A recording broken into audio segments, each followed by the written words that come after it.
Today we're going to be making our very first little pinch pot, which is like a little baby cup. The first thing that you're going to do once you get your clay is roll it in a ball. You'll feel that it's different than Play-Doh. It's harder to press around, and you don't want to press and squish it as much as you would Play-Doh because it will dry out. So once you get a little ball, you're going to take your thumb, you're going to hold it in one hand, take your thumb in the other hand and press so hard.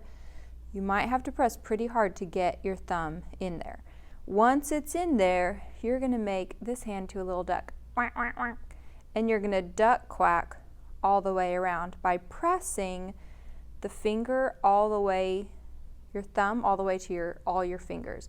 You don't want to be like this, like a mean grouching dog. You want to be flat like a duck. And press, press, press. As hard, not as hard as you can, but press hard enough to make the pinch pot walls flatten a bit.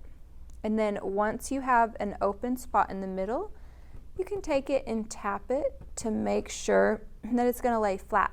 So once it comes out of the kiln, it's going to shrink a little bit, not quite this much, but it will shrink a little bit, and it's going to turn white. And listen, it's going to turn harder, and we're going to be able to glaze it.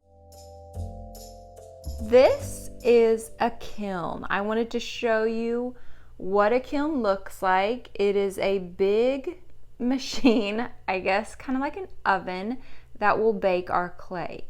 It has a computer that turns on, and the computer sets the temperature, how long it's going to fire for, and all that kind of stuff. Inside a kiln, you'll notice it has coils. These heat up.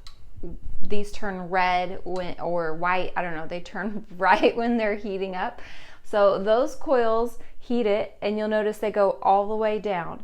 Inside you can put your sculptures, and these are called the furniture of the kiln, and it holds up the shelves. So there's actually several layers. Under this layer, there's already another layer that has sculptures on it. Then I have two shelves, and now we've got some other furniture. Now we can take another shelf and lay it in. And you guys know when I asked you not to glaze the bottom, it's because I don't want glaze to stick onto the shelf, because then it will be stuck there. So that's why when you glaze, you only glaze on the top.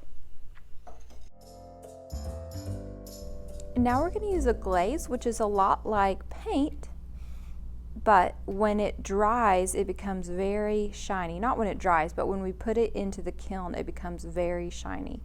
So you are going to paint your pinch pot with glaze, and we're not going to paint the bottom, because the bottom, if it touches the bottom of the kiln, it will be stuck onto the kiln shelf. If you do get some on the bottom by accident, don't worry. I will make sure and wipe it off.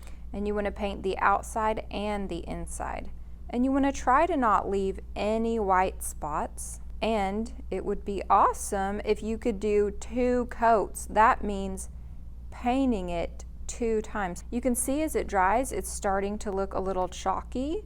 See how the wet glaze is different from the dry glaze? So I'm going to go ahead and do it one more time.